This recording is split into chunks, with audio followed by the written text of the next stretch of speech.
All right, welcome everybody. Welcome to the RecycleSmart Investor Q&A number 2. My name is Marty from Birchal, and it's great to have you here tonight to hear more about the RecycleSmart investment offer and answer any questions you might have. While we have a few more people joining us, I'm just going to go through some housekeeping items. So in terms of the structure tonight, I've got a little bit of an overview from Birchal to explain equity crowdfunding and who we are and our role in this process.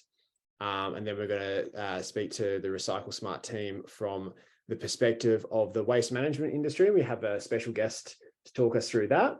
And then also we're going to hear their more broad business presentation and pitch deck. Cool. So what I'll do now is just pass over to the RecycleSmart team for some introductions. And Giorgio, would you like to kick us off? Yeah, thanks, Martin. So yeah, just want to, as you said, is the second webinar we're doing.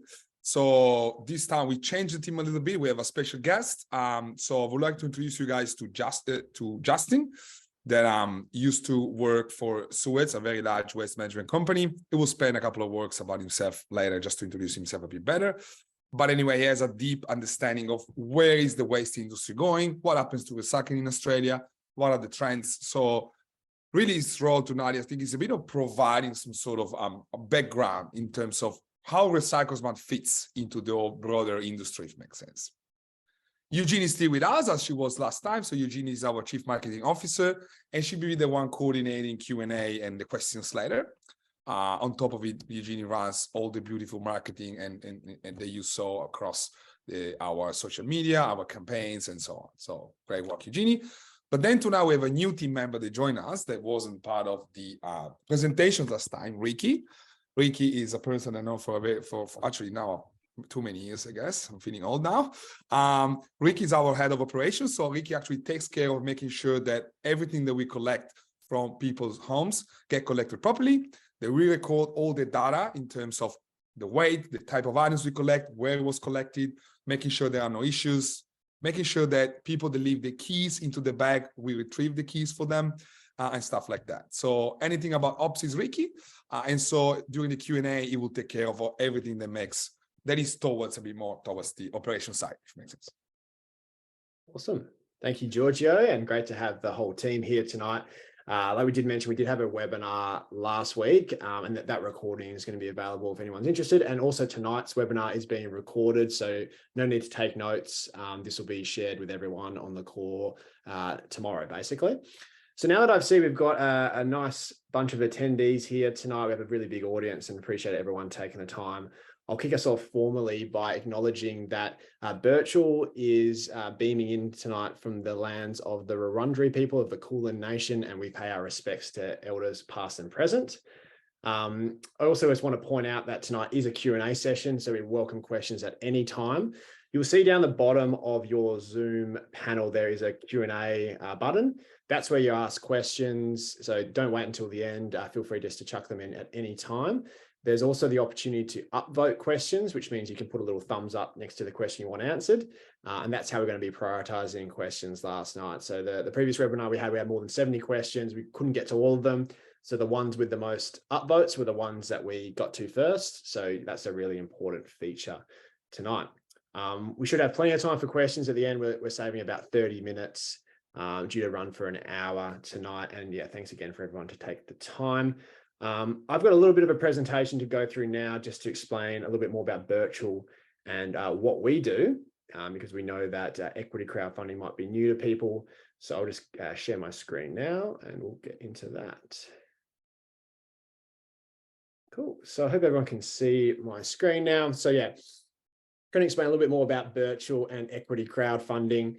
So equity crowdfunding is a unique way for companies to raise capital, and it's growingly popular within Australia. The laws have been around since 2018, and Birchal was one of the first platforms to launch then.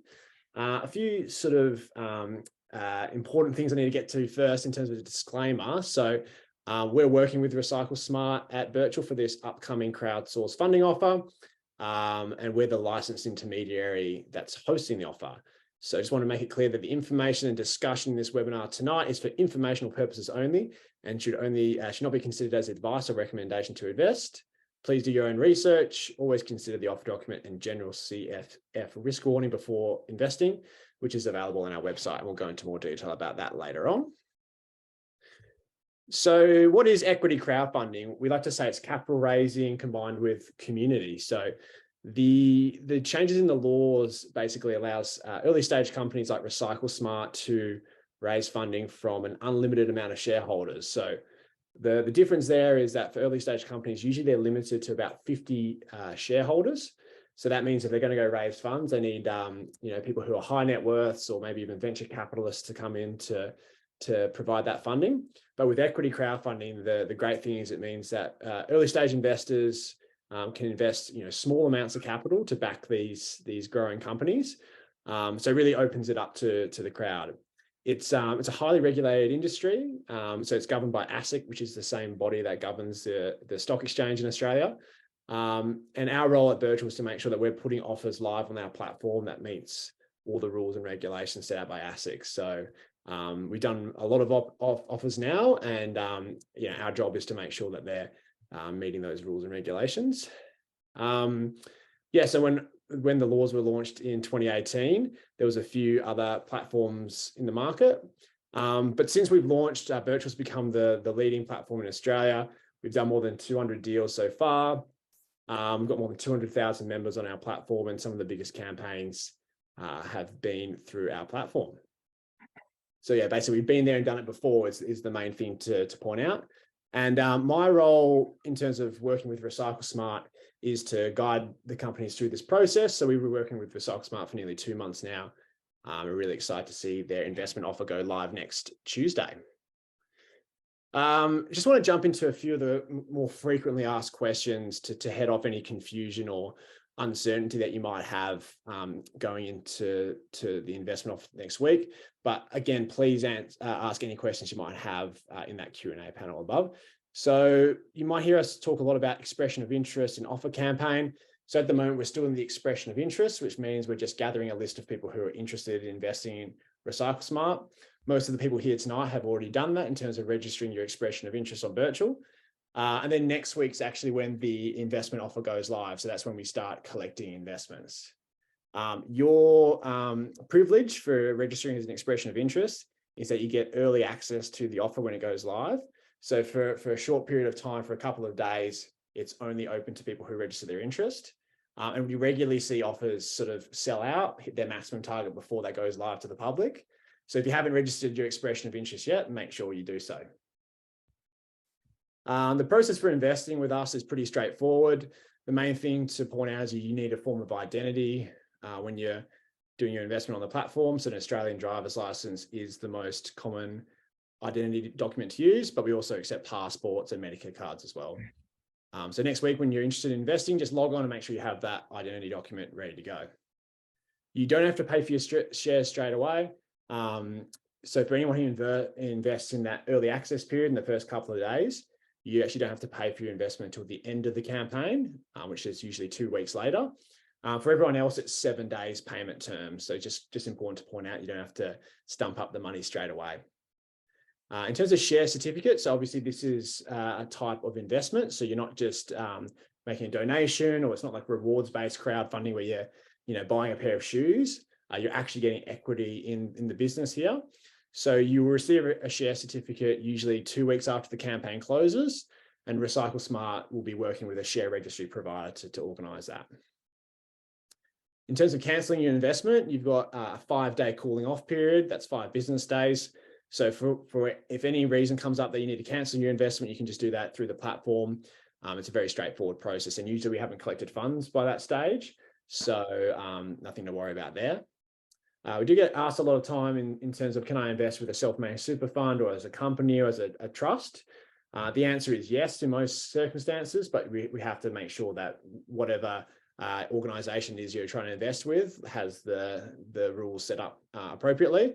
So if you're looking to do that, we have lots of resources on our website to help. And final important point is about investment limits. So anyone who, for most people, the limit is $10,000. And if you want to invest more than $10,000 in RecycleSmart, you need what's called a wholesale shareholder certificate. which is basically a letter from your accountant that says you either have more than $250,000 a year in salary or $2.5 million in assets under management to make sure that you're able to make that sort of investment. So I hope that's been helpful in terms of answering any questions about Birchal and equity crowdfunding. Please pop any questions you might have in the Q&A box there. I did see someone had their hand raised before, and I just want to point out we can't do live questions. So yeah, just please put your questions in the Q&A box when you have them. I'll stop sharing my screen now, and I think I'm passing over to Justin to take it from here. Thanks. Hi, everyone. My name's Justin Frank. I'm a circular economy consultant. I've got 20 years plus circular economy experience through CHEP and then Suez. 5 years in the waste industry in Australia. Last role was the Chief Strategy, Sustainability and Comms Officer for Suez, which was a large multinational waste and recycling business and also a water management business. I'm here today to give you just a very high-level overview of the waste industry in Australia, some key issues, some key trends, and how RecycleSmart can fit into the area.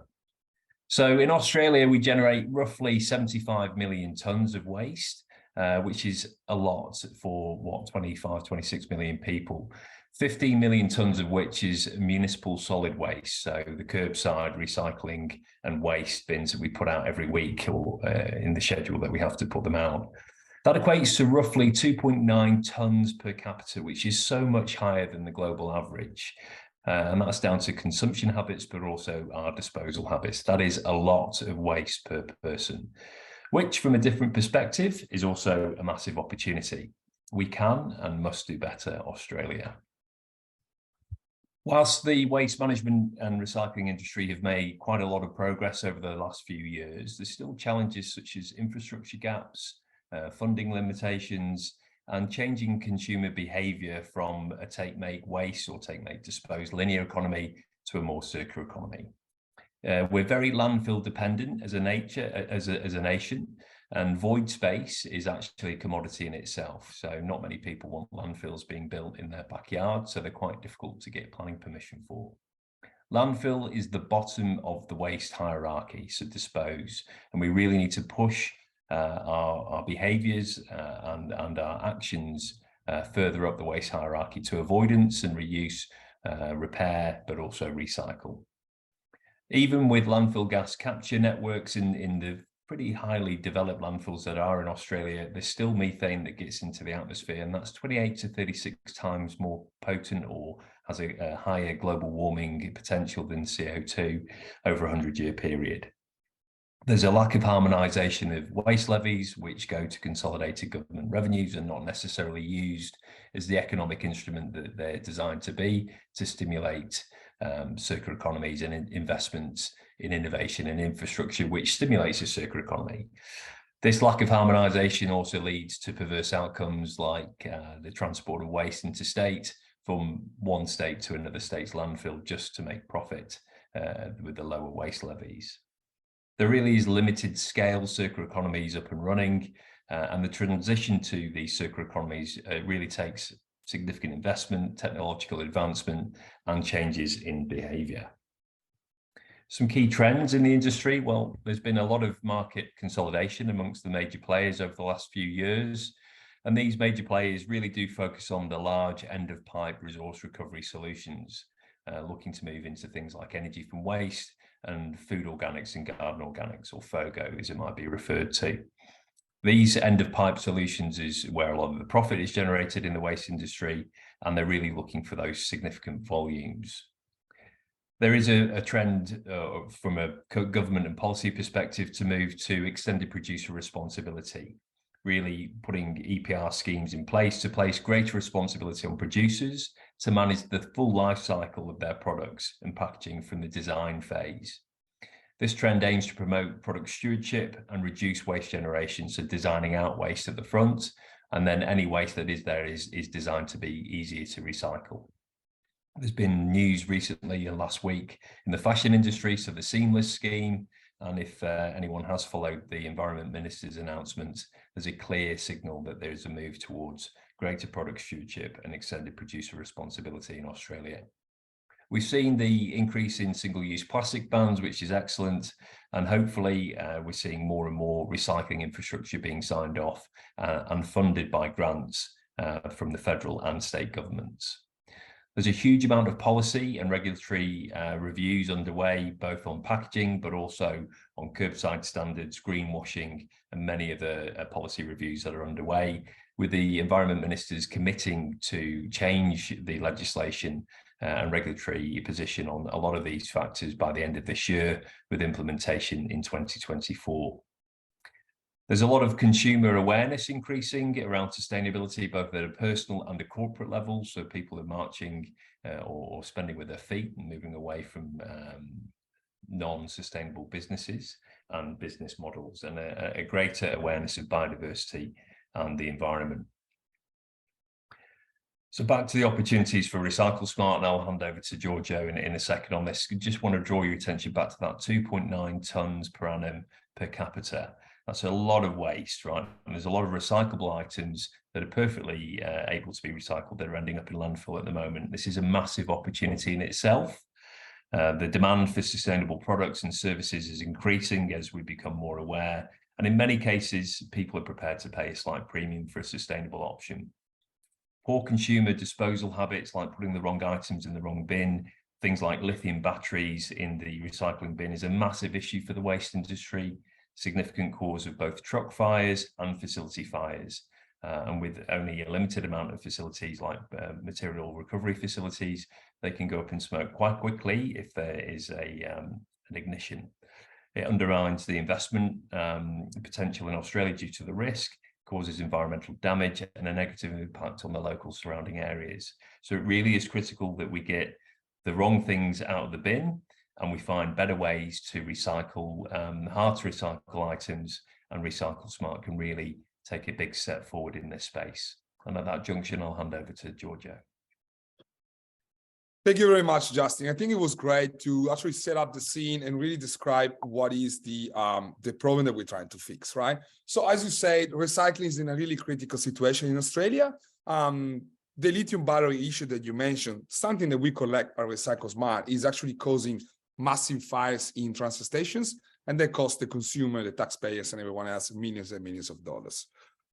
Billions of dollars, actually, if you're looking at the US numbers as well. So it's a massive problem, just the fires from landfill, from batteries in recycling plants.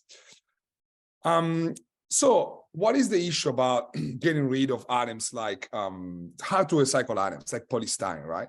It's very inconvenient. So usually you don't know what to do with it. It's time consuming. You do some research. Usually there is some PDF hidden in some sort of a council website, a bit tricky to find, confusing, different rules, different councils, and then contamination, right? So because of all of this confusion, this lack of clarity on what to do, people end up putting stuff in the bin, and usually it's the wrong stuff in the yellow bin, the recycling bin, or even the red bin, and by putting things they should never end up in landfill, like batteries. So how do we solve the problem? Well, basically all started, this is actually my Vespa 4 years ago. So that's when we tested the idea of collecting from your own house all of these items in a simple, in a bag, and we take care of sorting it and disposing in the right way. We went through Antler. There is a big accelerator program based in Singapore, now seen as well there. So we were part of the first cohort that went through the program in 2019. And we launched Power Pickup, our service to collect all of these items in a single bag in front of your door, right? So very convenient. Now running from a Vespa back in the days, and now, as Ricky can confirm, it's more than 30 drivers. So a lot of people helping us out. What do we collect? We divide them in 4 major categories. Soft plastics, so anything you can scrunch up made of plastics, packaging, plastic bags, and so on. Clothes, wearable and unwearable clothes. Accessories, rugs, broken shoes, belts, and so on. So anything that you can wear, or even like, old towels and so on. So we take all of it. E-waste, so anything with electricity inside, so anything with some sort of power cord, and what we call the misfits. Well, the misfits is a long tail of items that you should never put in a bin, right? And so there are things like coffee pods, blister packs, books, painting, cookware, polystyrene, and so on, X-rays even, right? So all of these different items that we end up sorting and putting into the right bin. So a big thing about waste, and Justin here can confirm, is all about segregation. So making sure that just the right type of item sits in that specific bin. Then there is someone that will process it and do something with it. But if you mix them or you contaminate them, then it's too hard and too expensive to divide them, and therefore landfill is the option that usually happens to all of these items. Our value proposition, well, it's a bit of an unprecedented value proposition, if you let me say that. So from the local government point of view, from a council point of view, we collecting data, so we know anything that we take. We take a picture, we know the weight, the type of items inside, we even know seasonality and where the items, seasonality of different items, and even the type of users, because we know areas where people have kids or young students buy a lot of e-waste and so on. We create local jobs, so we recruit only drivers that live in their community.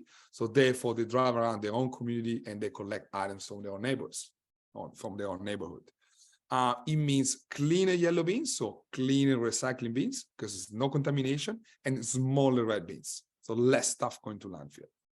Moreover, because we are a very asset-light business, we can launch everywhere in Australia in 2 weeks. So that is highly scalable and quickly to implement everywhere across the country.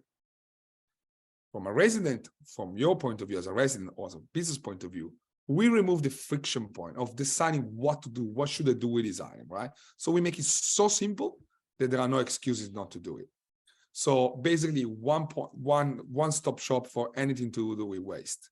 On top of it, we really have a program for MUDs, so multi-unit dwelling for apartments, really solving the issue for big buildings as well. That is being a key point in the industry, where it's very hard to convince people living in big buildings doing it, because usually downstairs the bin is no one land, and therefore no one cares.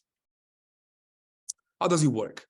As we said before, we want to keep it very simple. Our mantra is it has to be simple and it has to be very convenient. Otherwise, we don't do it. Pack your bag, any bag you have at home, so any grocery shop bag, or you can have one of our beautiful pink bag that Eugenie designed for us. You can buy them online or even on the Harris Farm website. But any bag you have at home, chuck inside all the items that you should never put in the bin. Go online, either on our app or website, and book a pickup for any day that is more convenient to you. After that, one of our independent drivers, so therefore like the Uber type of driver, paid per task, full independent, will come by, collect this bag, empty the bag in their own car, divide all the items, so making sure that the sorting is done properly, return the bag in front of your door, and drive to the next pickup. So it's quite simple. The process is quite simple. Again, data. So as I said before, we measure everything we take, and that is actually pretty unique in the industry. No one else has the type of granular data that we have for every single collection.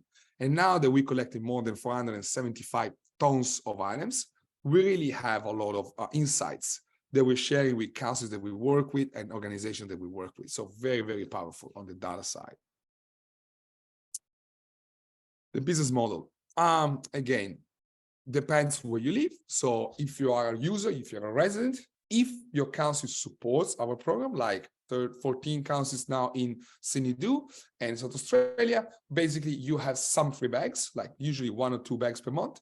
If you want more than that, you can pay us for the extra bags. If your council, if your area is not supporting it, you can just pay for the service. This is something we just launched, direct to consumers. So letting people pay for the bags, even if the council is not on board, not supporting the program, still allowing residents to do it. On the business side, business pay for every bag that we collect, and we just collect all the items, sort them out, take them to a recycling center where we actually deliver them to different providers, different processors, where in some cases we actually get back some sort of rebate from them. In some other cases, we just don't pay for the disposal of the items. We pay drivers per task, so very similar to what Uber Eats does. So it's paid per task. They are fully independent. They're using their own car. We don't employ drivers. We don't own any trucks. So that's very different from other organizations in the same industry. Just to size the market a bit, we actually spent some time, and thank you, Justin, for coming up with numbers that now make some sense. The industry is huge. We're talking about billions of dollars. It's not very sexy, but it's really, really large. In Australia only, we're talking about $18 billion just waste collection and disposal, waste management. Our opportunity, we believe, is $300 million. So a little piece of the market, but that's exactly where we play, and that's what we can add in terms of contribute towards creating better recycling habits. I'm very happy to share this number with you later. Comment on them. They're going to be in our offer document on Tuesday as well, in lots of details about it. Traction. We operate now in more than 20 councils. I think now the counties, Ricky knows the right number, is 22, 23 now. We definitely passed the $1 million in our recurring revenue. So we're making more than $1 million a year in terms of revenue. So that's a really good deadline that we achieved some time ago. We still have a 40%, we still enjoy 40% margins. So margins are quite healthy. We have more than 10,000 users on board, and that's a 25% increase quarter on quarter. So it's a really significant rate in terms of people using the service. Another number that I love is 140,000 bags collected in 2022. That is 175% increase year on year. So again, lots of traction. Last one is 475 to date. Tons of the numbers get old in a few hours. They're already old, you know. So that's the tons we collected since we launched. We are doing a lot of cross marketing with a bunch of brands out there. You might recognize a few of them. For example, Aris Farm. You can buy one of our pink bags when you shop with them online. You can just add it to your cart. Moreover, let's go to the next slide. Yeah, here we go. So beyond the numbers, marketing, right? And this is the Eugene Kingdom. Basically, we have councils really promoting our initiative. You can see that pink bus in Maitland. That little pink ad in the mall over there is actually in the Hunter Valley, and the other truck over there is a waste truck in Southern Shire.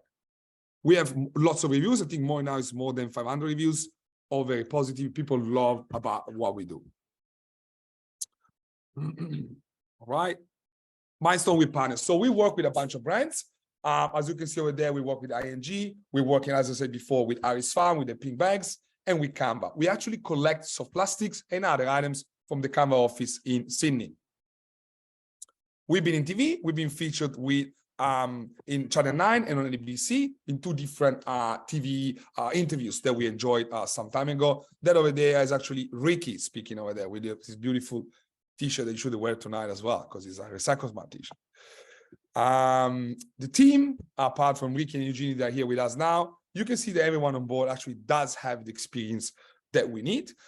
So just commenting very quickly, my co-founder that is not here with us today has a lot of experience in building apps that are consumer oriented. So lots of experience in UX, so creating things that resonate to people. He actually was part of the team that built one of the major banks' mobile banking app. Fred, our CFO, lots of years in finance and consulting. Eugenie used to run marketing for a French brand in Australia. Ricky, lots of experience in running ops and specifically casual workers. That is a skill set that is leveraging now with us in terms of managing casual drivers. And Toj, our latest addition to the senior team, lots of experience in selling software to waste managers in councils. Very niche, but it's what he's doing for many years. Therefore, we got the right guy to help us out. Our advisory board, we got Justin here tonight, our advisor with lots of experience in waste. And Justin, if you want to say a few words later about your experience at Suez, but I think it's what you said before is great. It really gave us a lot of understanding in terms of the broader industry, right? Jeremy was actually the co-founder of Milkrun, and before that he worked for Koala, so lots of consumer experience. Mark comes more from the VC investing background and is helping us in structuring the way we connect to our investors. Talking about competitors, there's few players out there that are playing in different side of the industry. What I think that RecycleSmart does well is the uniqueness in providing the mix between the broadest type of item collected and the highest and the broadest area covered, right? So we cover a very large area with a lot of items, and therefore make us more compelling for users in terms of using our service. Moreover than that, I think that on the data side, we probably excel in terms of the type of data we collect and that we can put together. We put together into sort of a backend system where we can create different charts that can provide insights to councils we work with or organizations that we work with. So on the data side, I would say we are definitely on a different level. And again, if you look at the matrix between items collected and areas served, we probably have the best offer. Just flying over the number quickly. Again, all of these numbers are going to be in our investment offer on Tuesday. But the goal is to raise money to achieve break even in the next 8 to 10 months. And then going towards our goal to achieve $120 million in operating profit by the end of financial year 2027. So be down the road. We just want to highlight how we already enjoy very healthy margins of what we do. The reason we raising money is not because we already make money, but we need to have enough scale to achieve profitability, and that's why we're raising it. At the same time, quick comment on why we're raising. I think is the next slide. So definitely break even is one of the points, but then geographical expansion. We will launch a waiver in Australia, paying in this raise. So starting with Melbourne first, Brisbane, Perth, and then any other capital city as soon as we can, hopefully by end of this year.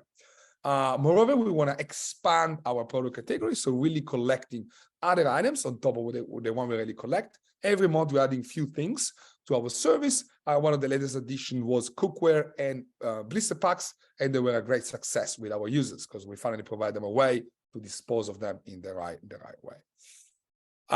The other piece is channel expansion. So we come from a business to government background. So the revenue we're making now, 80+% is B2G made. So councils pay for our service, but we tested with success direct to consumer and business to business.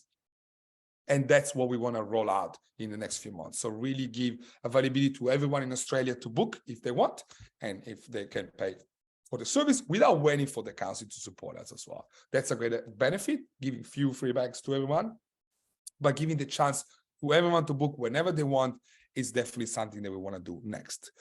Moreover, there's a whole tech piece that we covered last time. We can improve the efficiency of our drivers if you want, and the insights that we can get from data. Please join our community of 37,000 users, or what we call them Recycle Heroes, and help us running the program across Australia. Thank you very much. Thanks, Giorgio. That was excellent, and thanks, Justin, as well. Hopping into questions now, I just wanted to remind everyone to pop your questions in the Q&A panel. It looks like our upvoting system has failed us tonight, so I'm just going to go through and ask the questions. I guess I'm just going to be the benevolent dictator of the questions tonight, so we'll do our best to get through as many as possible.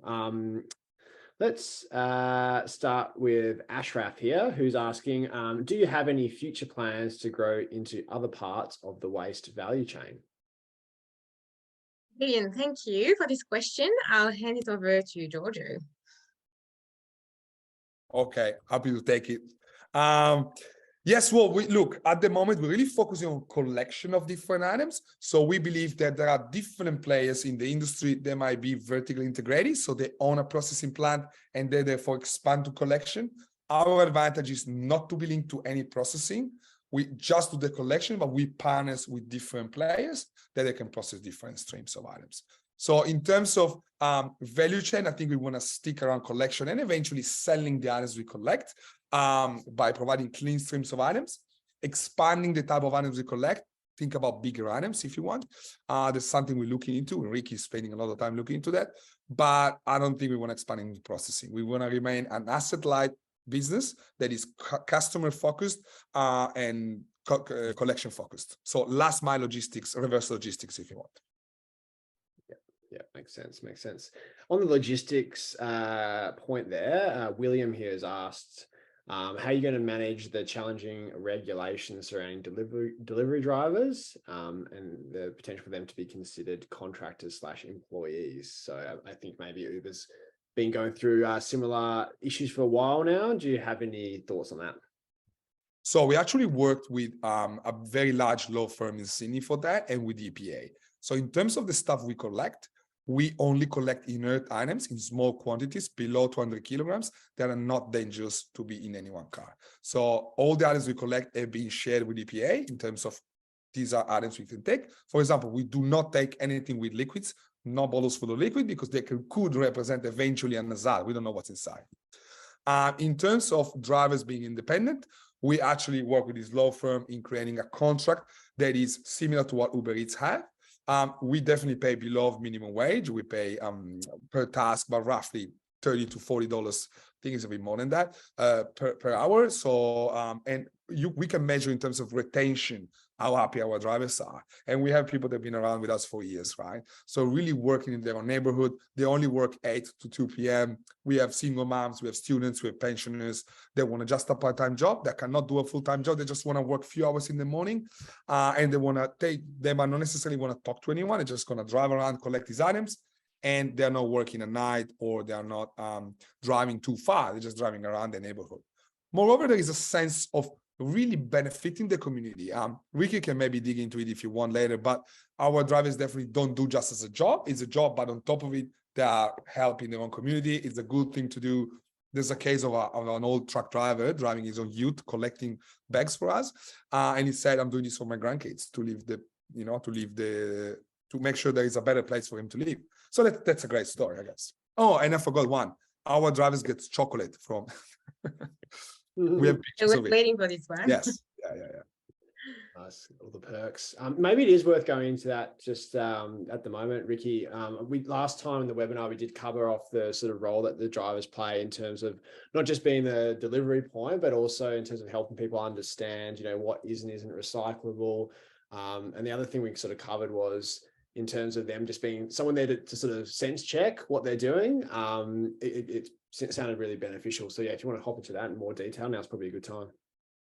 Yeah, thank you for the question. All our drivers, and I can see a couple here in the chat, which is great to see they're very interested. So we get a lot of feedbacks from residents that they learn every day. Sometimes they leave items that we don't collect, and our drivers are straight on it, messaging them and letting them know that that's not an item we collect, where to drop it, or if it's just something that can go straight in the recycling bin. So it's all about the education, and we always keep them updated with anything that changes in the industry or anything that we collect. So yeah, most of what we do is also about education for both residents and our drivers, and yeah, it shows, I guess, in the reviews, which is great to see. Awesome. And shout out to all the drivers here tonight. Great to have you on board. Got a question here on the B2B side of things. You did mention in the presentation there, talking about how businesses are also your customers. So Dominique here has asked regarding B2B, is it only for large scale, or would you look at industries dominated by small and medium organizations, e.g. early childhood or nursing homes? Waiting for you, Judy, too. I was thinking you will take it. Okay, you want to take it? And I thank you. Yes, you can. No, we actually, the benefit of our model is that we can work with small or large organizations. We actually do already work with small and big. Canva is definitely on the bigger side, but we have some smaller offices, right? 5 people accounting business, or there's a couple of cafes, right? So really trying to help everyone across the value chain. It doesn't matter how big you are, we can work with you. But definitely our focus is a bit more the office scene, if you want. Probably not too much the big, large plant type of businesses, but mostly towards the office or smaller business side, yeah. So if you have 25 tons of soft plastics, maybe we're not, the right partner, but more on the smaller type of amount. Yeah, that's really important. We Birchal just moved into a new office a few months ago, and then we had to get our whole recycling system set up. We were in a co-working space before, so really valuable to have some support there, especially for those tricky to recycle items like coffee pods. We go through way too many coffee pods at Birchal.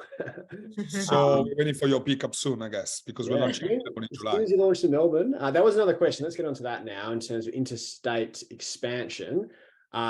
Question here. Sorry, I've lost the person who asked. Here we go, from Kate. In terms of expanding into other states, you obviously covered in the presentation that you are. Can you give us a bit of a roadmap to who's first? The role that is. Absolutely. So pending, of course, this round, we hope it will go well. The goal is to launch in Melbourne in July, Brisbane in August, and then we say every capital city or every large area by end of this year. That tail needs to be developed in terms of where we're going to go first, but we know that Melbourne and Brisbane are coming up soon. And Rick is already working to prepare eventually the Melbourne launch in the next few weeks, eventually. Exciting times. Marty, make sure we want your pickup straight away. Yeah, I've got the toaster. I've got a toaster and a NutriBullet. Wait for us. I'm saving for you guys. It's been a while trying to find the recycling center for those. And we had comment on the regional bit from Melinda. Yeah, I think it's very important. Yeah, very good question, right? So Melinda, look, we actually do already work with regional areas. The beauty of our model is that because we're so asset light, we do not need the density of a city. Of course, it's easy to work in a city, but we can work as well. And we proved that in Maitland, where we're having a very successful rollout of the program. So Maitland City Council has, I think it's 3 different, if you want, villages or communities. So what we do in large regional areas, we recruit 1 driver for each community, if you want. So they drive around their own community. By doing that, we just have more drivers working a bit less, but still providing the service. Then what we do is we usually consolidate all of these items in some sort of consolidation point, usually provided by the council. When we have enough volumes, we can ship it to a major one, and that's take it off. Cool. And Melinda did ask this question about regional areas. I think the follow-on question there as well was around recycling farm waste, if that's something that you guys do now or in the future. And she's given a few examples such as net wrap and silage wrap, which I'm not too sure what they are, but maybe you do know that. Because I live part-time on a regional area as well. So I'm actually really keen to get it going. I think it's a massive issue, mostly soft plastic, so bags full of food for animals, for livestock. So definitely we're going to look into this. This is a great point that Rick is taking care of really soon. But yeah, why not? If it's soft plastics and we can provide a system, I think these 2 programs she mentioned there are actually for food pellets for livestock, and it's basically soft plastics. Yeah. Speaking of soft plastics, we did speak about this a lot last time in terms of RecycleSmart. We've got a question here from Thalen asking, hi all, just wondering why RecycleSmart failed with soft plastics recycling, and would their issue also apply to RecycleSmart? Yeah, so look, we could, sorry, Eugenie. Oh, you go. You're on fire. Let's go. Thank you. So just keeping, like we actually used for some time the RecycleSmart program. We enjoyed great marketing and great awareness in the market. But anyway, not commenting on it, but just high level, we are not stocking items in a warehouse for years. The only thing we do is we do consolidate items for just a few days until we have enough volumes to ship them directly to our partner. We partner now with APR Plastics in Victoria. They actually melts all of these plastics into oil and creates really a circular solution. So long story short, we believe that we need, the solution is to be very transparent on what we do, and we are very transparent. We're providing videos of when the truck leaves, when it arrives, when the stuff gets processed. So lots of transparency across the value chain.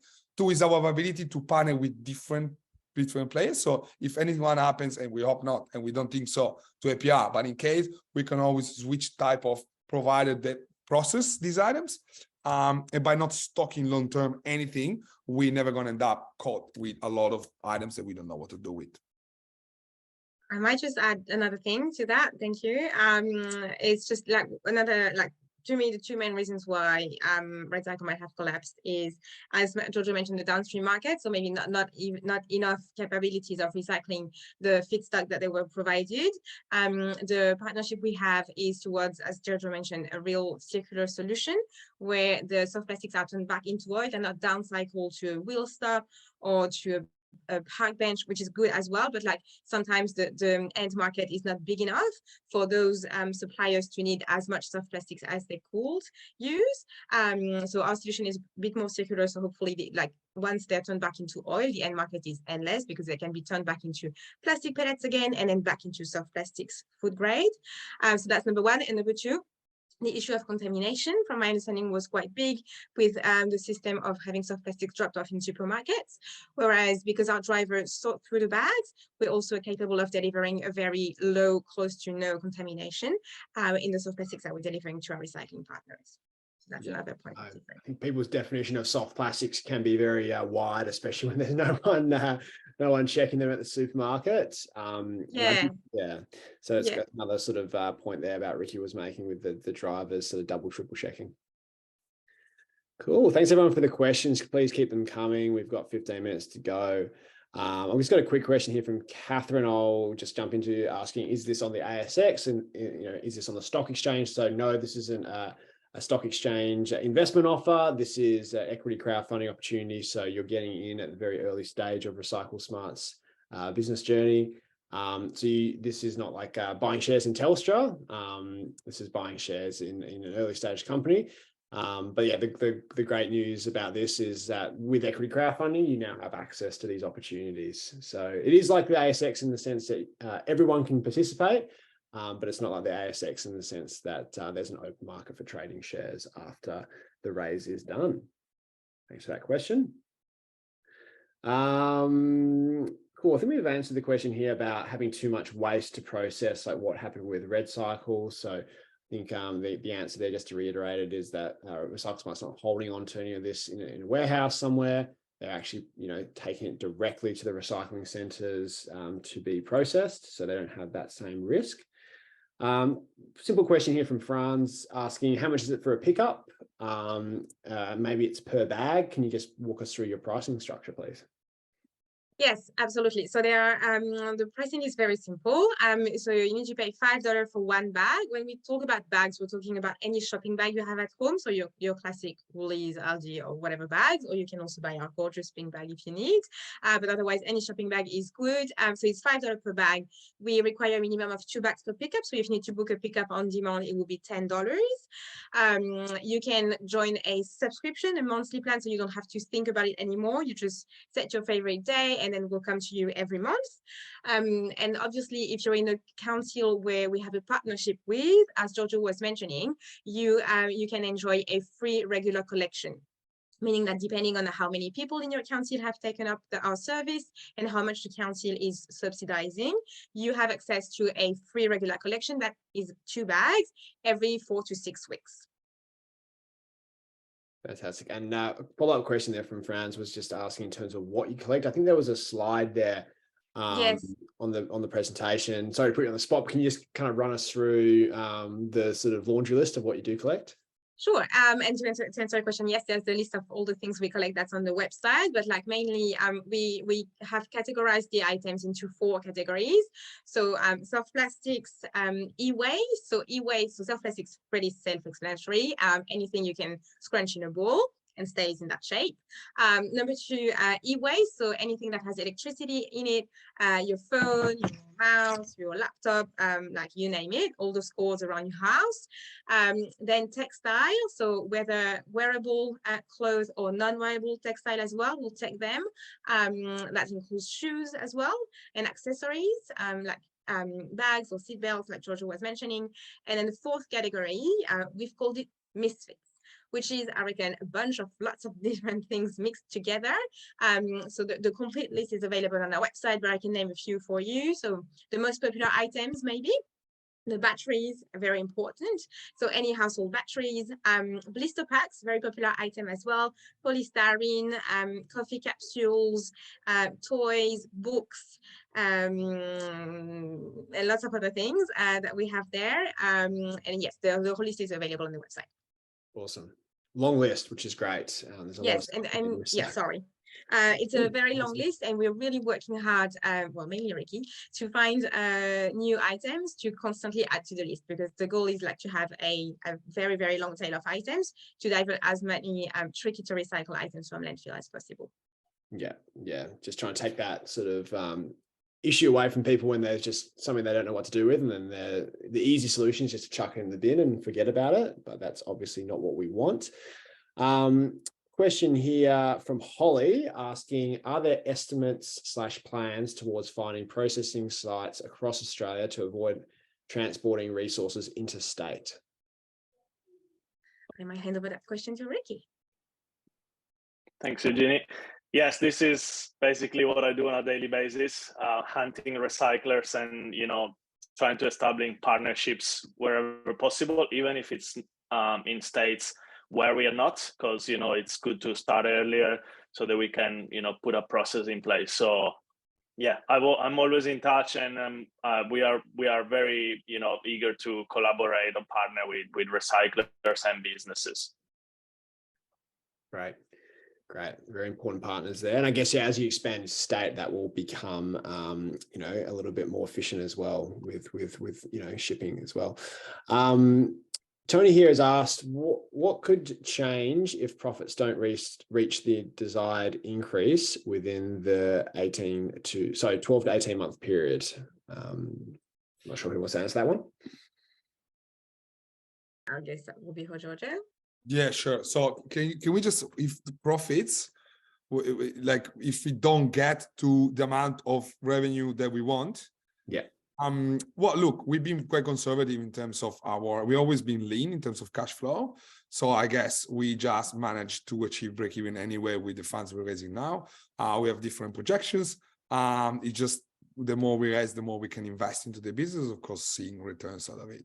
What gives us a lot of confidence is actually the trial that we did for both B2C and business to business. So now we know what is the cost of acquiring new users, a new user bought in the both sides. And so it's a matter of rolling this out. So we have clear ideas of where we're going, if it makes sense. Yeah. Plus, of course, we still have our B2G, beautiful council business that is slowly, because getting councils on board, I mean, government, it's a different beast to work with if you want. But government and councils give us a very predictable ongoing revenue that, of course, helps in terms of, having some sort of cash flow prediction. Yeah, definitely. I just want to also point out that the offer document is going to be coming out on Tuesday when the investment offer goes live, with a lot more details on financials in there. So you can go through that if you're interested with a fine-tooth comb. So what I might do, just in the interest of making sure we get to as many questions as possible, is skip over some of these financial questions about profitability and revenue, because there's going to be heaps more detail in that off document, and then there'll be opportunities to engage with the RecycleSmart team on all that. We've got 8 minutes left. We'll probably go a couple minutes over time, just so we've got a chance to get through all these questions. And thanks to everyone who's sticking around still. And we've got so many questions here, so great that everyone's really engaged. Just on your final point there, Georgia, about councils, and you're saying how valuable it is to have this large predictable revenue there. Natalie's asking, in terms of the pipeline for onboarding more councils, what that might look like. Well, look, we have Toj that joined our team. His job is just talking to councils every day. I can share that we have 10 contracts out there ready to be signed. It doesn't mean they will be signed at all. It means that we have a lot of conversation going. I think we spoke to pretty much every council in most of Australia now. So we've been reaching out to most of them, and we have a lot of ongoing conversations, right? Because every council is different story, they have different needs, but in terms of how our product appeals to them, I reckon that our track record to date speaks for it. It's we got a few big large councils on board. They've been with us for 4 years, and that gives a lot of credibility to the service as well, and therefore to prospective council. But yes, we have 10 with a contract ready to sign. Cool. We don't know when. Yeah, that's good. And we don't even know if, right? We don't know. We just signed the contract over. Maybe it will happen. We hope so. Yeah, I'm sure you're making the council's life a lot easier as well with the service you provide. So that's awesome, and great to hear there's someone in your team totally focused on that. Just getting into the user data a little bit, we've got a question here from Brody asking, in terms of customer numbers and retention rates, do you have any data to share there? Again, there'll probably be more details in the offer document about this, but at a high level, if you've got some details for Brody, that'd be great. Yeah, sure. So we do have 10,000 active customers at this point, which is great. We're really proud of that. It's 10,000 of active users amongst a community of 37,000. What we call our recycle heroes are people that are using the app to figure out where goes what goes where. Sorry, but 10,000 active users, and our retention rate is 60%. We consider our users active if they have booked a pickup in the last 3 months. Great. Thanks for that. And great to hear you got such a large list of investors.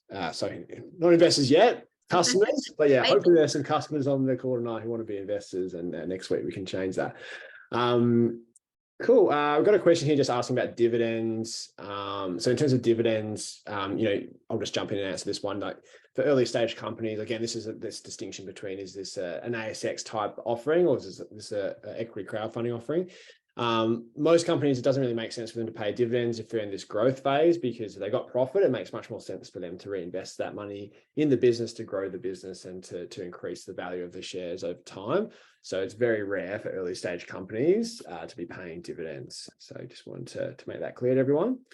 Cool. Got a little bit more time here, and thanks so much for all the questions. Maybe just quickly, there'll be heaps of opportunities to keep engaging with the RecycleSmart team throughout. If your question doesn't get answered tonight, if you've got anything outstanding. So with all the emails, there's contact details of the team there. There's also a discussion board once the investment offer goes live that you can post on. So yeah, still plenty of opportunities to engage. And I understand the RecycleSmart team is making an effort to call as many people as possible. So hopefully you also have a chance to chat with someone on the phone.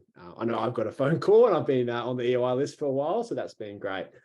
Cool, just going through the questions here. So, okay, talking about downstream, I've got a question here from Peter in terms of like a list of potential clients to utilize waste locally in Australia, or does this byproduct go internationally? So I think, a few years ago we saw news reports about a lot of like Australian recycling being shipped to China, and then maybe a lot of people were sort of shocked about that. So maybe, I don't know, Justin, if you've got some information on this one. It sounds like a bit more of an industry related question.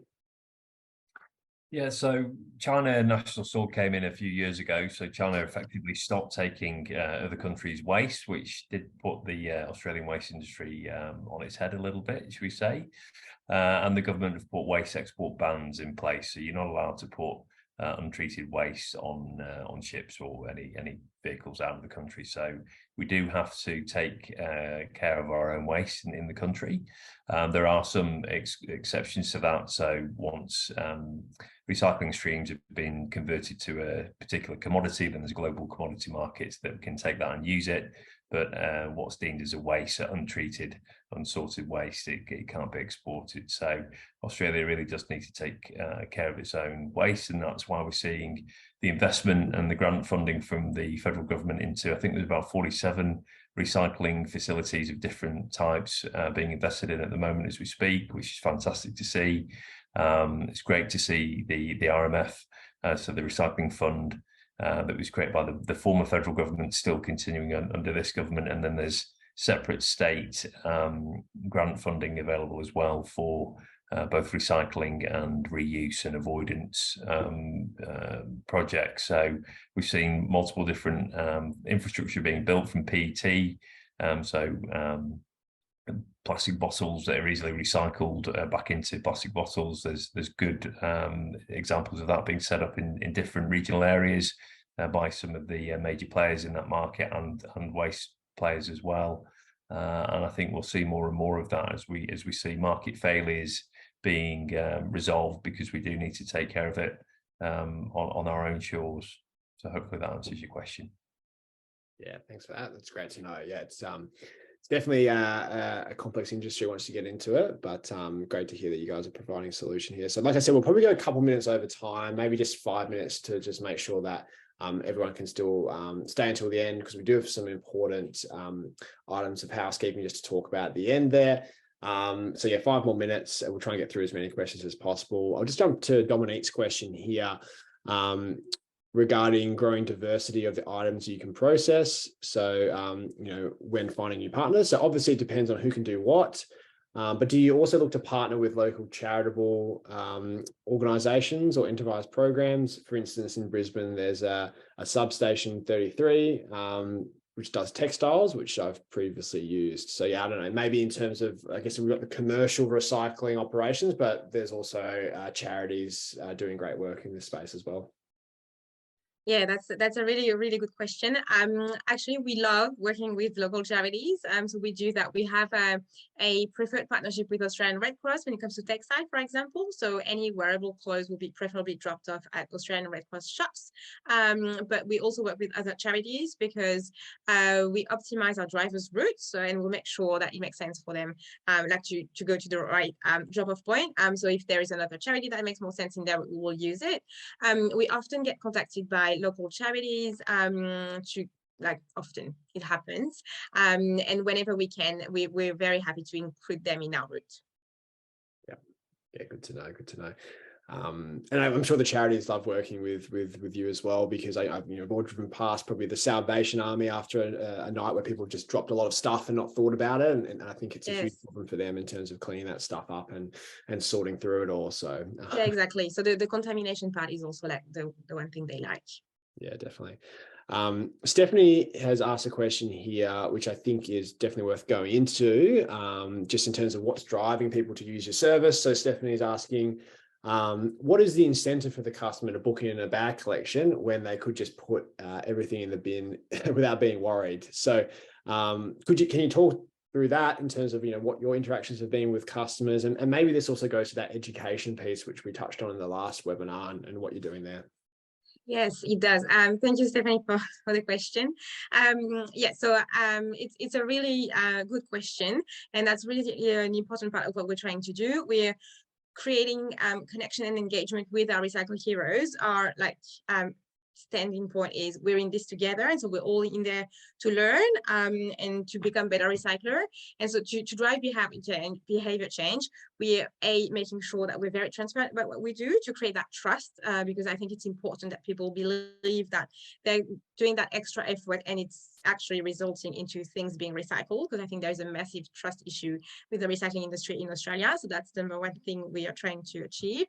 And then number two, we're trying to make them feel good about it as well, to explain what their impact is on the environment by recycling. So we share with them how much resources it saves in terms of water, for example, or CO2 emissions, and we provide that data to them in their dashboard. So in your dashboard as a customer, you can see how many kilograms of valuable resources you have diverted from landfill with us, just so you can see your actual impact. And we're going to build upon that impact dashboard even better in the coming weeks, just to make sure that people actually see their impact and to keep on driving this behavior change. That's great. That's a great feature. Yeah, making that impact really tangible for people. Got time for two more questions here, and thanks everyone for sticking around. We've got most people still on the call. Really appreciate that, and really appreciate all the questions. We've had more than 40 questions tonight. Really appreciate everyone who's hung around, and this has been a very engaged audience, so thanks for that. Second last question here from Ellie is asking in terms of are there any other organizations who've created a similar model, perhaps overseas? If so, have you been in contact with them to understand what kind of challenges they've faced, and maybe what sort of growth they've had, or the question is asking about profits in the future, but basically, I guess, has anyone else done this in another country, or is this sort of a unique problem to be solving in Australia? I will take this one. There are a few organizations that are doing things similar in other countries, but it's all very recent as well. What we know of is that we've not seen any actor launching that before we did so. So that's point number one. Point number two, to my knowledge, we didn't get in touch with them yet, but that might be a good idea, actually. So yeah, I have nothing else to add there. I don't know if Giorgio, you want to add anything on that question? Yeah, no, we've been in touch with, for example, TerraCycle that does play in the same space. I'm probably not doing what we do, but so we met few of them. Question on profits. We already enjoy 40% margin. There's a bit more to go there in terms of improving our tech, but 40% margin is quite healthy for an operational business. So we're quite happy with it. I think it could go up to 50 probably in our projections. But so that's in terms of the profit piece. And in terms of growth, if you look at our numbers in the last year, so the traction that I shared with you guys before is quite healthy. So we don't know what's the top boundary, what is probably not 100% of the market, but there's definitely some space to go there. we don't have information on similar competitors' achievements, because what we do, the way we do it, I would say it's pretty unique. But I mean, as Eugenie shared before, there are different players now moving into the dog collection piece and trying to get in the game as well. Yeah, thanks for that. All right, last question we have here, and then we'll just wrap up with a few final important points. So Crystal here is asking, what are the plans in place to ensure processing partners will keep up with collection demands when you increase growth? So that, I'd like to finish on a positive note here. Let's say you expand nationally and everything's going really well, and there's a huge demand for your service. How will you deal with that in a perfect world? I'll hand over to Ricky. Thank you. Yeah, so one thing I wanted to say, actually, speaking of that, is that a lot of time people refer to the red cycle. Obviously, they have too much volume for the recycler to process. Our business model is a bit different. Like, we control what we collect. So if we were to have any of those issues that a recycler cannot handle any more of these items, we won't collect it from the resident. There is no point to collect it if we don't know where to drop it. So we avoid that in the first place. And because we partner with them, we talk to them all the time, we are in touch and we know what their capabilities are. Yeah, absolutely. So that's good that communication means there's no stockpiling there. Which I think is one of the biggest problems. So in just wrapping up here, a couple of items of housekeeping from me just before we throw the RecycleSmart team for final words. So like we mentioned before, Tuesday is when this investment offer goes live at 12 p.m. Everyone who has registered on the expression of interest list, you have early access for a couple of days to this. So make sure you take advantage of that, because we do regularly see offers sell out before they actually go live to the public. So if you do wait, you can definitely miss out.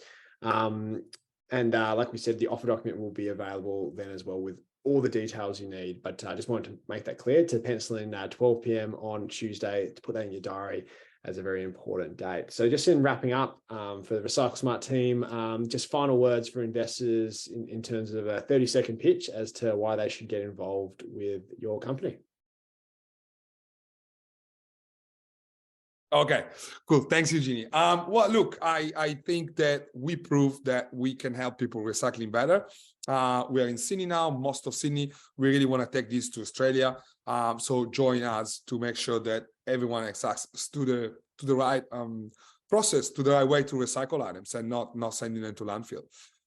What we do is it's very tangible. Like, it's really easy to see the difference. It's measuring tons that are not going to landfill. And that's a very important number, 475 tons of waste that didn't go in a hole in the ground forever. So help us doing more of this and making sure that, that the planet is a better place to be. And we don't even wasting resources in the first place. You just keep them for us. Absolutely. Thanks for that, Giorgio. But if anyone wants to jump in for final words, guys, please. All good. I think you did great. No, thank you. Thank you very much for being here tonight, as Martin was mentioning, and for all the questions. If you really want your question answered, feel free to message that question to us through the Birchal platform or through any email you have received from us. We're happy to reply to you. Yeah. Thanks. And maybe a last thank you to Justin that joined us tonight as a guest. So Justin is an advisor. He's not part of the team, but he's definitely an advisor. And everything is inside, actually showing that we're really trying to understand the industry a bit better and really playing our part and making sure that we can add value to any other competitor or any other player in the industry, just building on top of it. So great to have his insights. Thank you for coming. Thanks very much. And thanks for everyone for all your engagement and questions. Some great questions coming through. So well done.